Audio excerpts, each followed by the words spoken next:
In our part 2 of static equilibrium, we're still dealing with the net force of 0.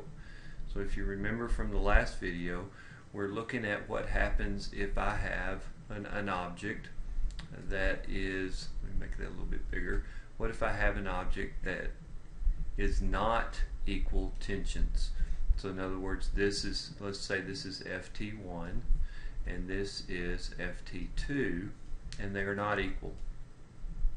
And that we don't know the angle between these two, and if I draw a free body diagram of this, so let's say I have 10 newtons coming down, I'm going to have a force here, which is we're calling Ft1, and that is at a 30-degree angle to the horizontal, and then this one, we'll call this one Ft2, and it is, if I draw my horn, this is at a 60-degree to the horizontal here.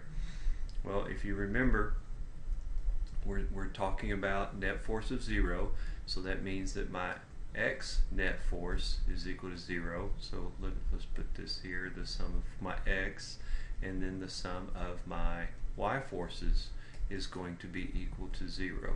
So that's what's applying to these two problems here. And so if I have this, what is my tension force Ft1? What is my tension force for Ft2?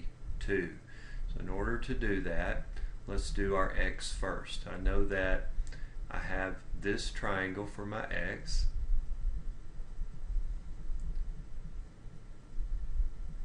or I have this triangle, so I have this parallelogram here.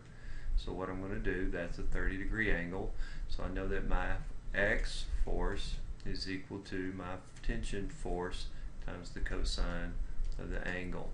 And I have that for both of these sides here. That this right here is equal to that as well. So that's a 60-degree angle. So that also have another x, that's Ft, we'll call this 2 times the cosine of the angle. We'll call this Ft1. So what that means is that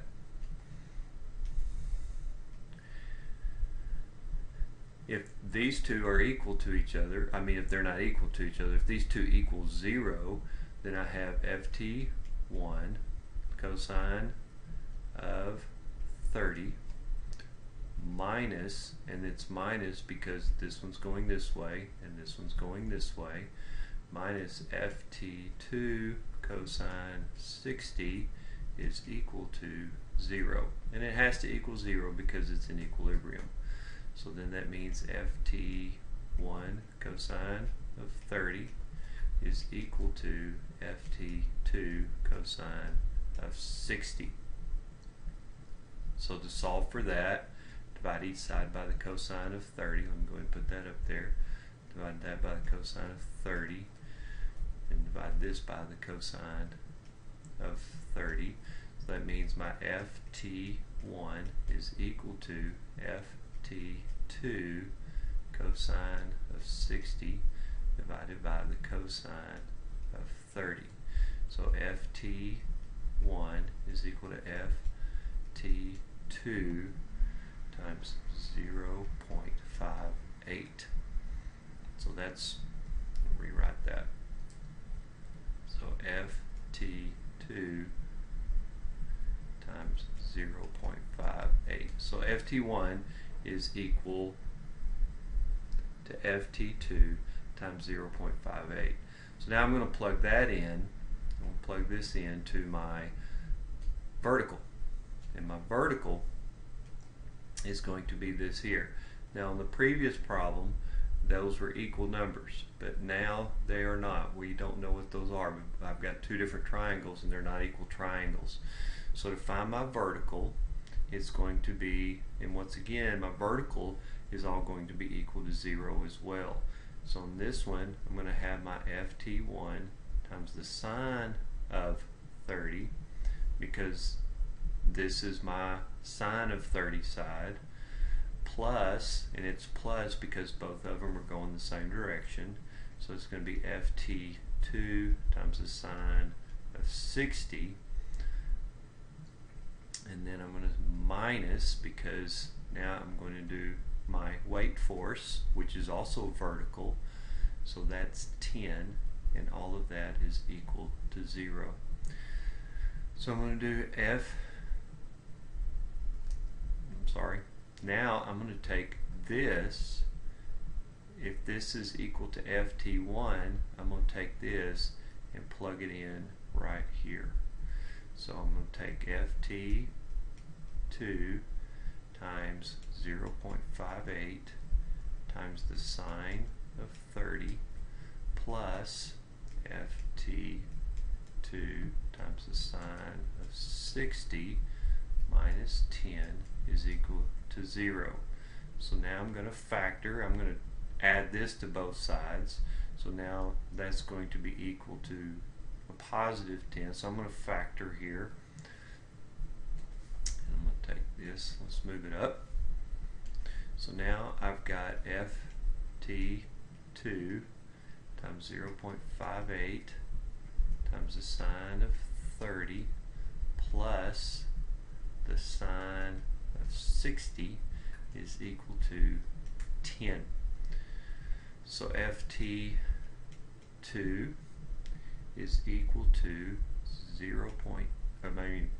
ft2 times 0.29 plus the sine of 60 is 0.87 is equal to 10. So ft2 times 1.16 is equal to 10. So that means ft2 is equal to 10 divided by 1.16, which is 8.62 newtons. So now I know what ft2 is. ft2, go back up to here, my ft2 is equal to my 8.62 newtons. So this is 8.62 newtons. Now what is ft1? All I have to do is replug that back in. I've got it right here. And so now all I have to do is replug this back in to find ft1. So ft1 is equal to ft2 times 0.58. I now know what ft2 is.